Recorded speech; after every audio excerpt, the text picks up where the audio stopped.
শুভ সকাল বন্ধুরা, তোমরা সবাই কেমন আছো? আমি ভালো আছি।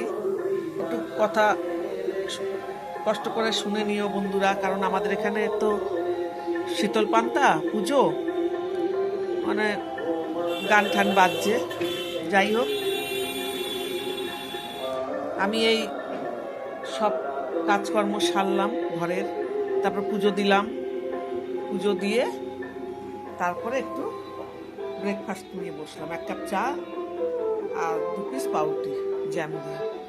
এই আজকে ব্রেকফাস্ট বন্ধুরা, তোমাদের সাথে শেয়ার করলাম। কারণ আজকে রান্না বান্না নেই, ওই বাবুর জন্য, মানে ওই আমার নাতনিকে বাবু ডাকি, ওই নাতনির জন্য একটু শুধু করবো। ওকে তো এই পান্তা দেওয়া যায় না, ওর জন্য একটু করে দেবো। আর আমরা সবাই ওই বাবুর জন্য আর আমার ওই মানার জন্য, ছোটো মেয়ের ছেলের জন্য একটু করে পাঠিয়ে দেবো। ওরাও ওখানে পান্তা খাবে, করে রেখেছি কালকে। আমি ওখানে আমাদের দুজনের জন্য করে রেখেছি পান্তা। আর তোমাদের তো বলেছি, নাতনির আমার সব কিছু আমার করতে হয়, ও আমার উপরেই বেস করে। যাই হোক বন্ধুরা, তোমরা সবাই খুব ভালো থেকো, আমাকে লাইক শেয়ার কমেন্ট করো, আমার পাশে থেকো।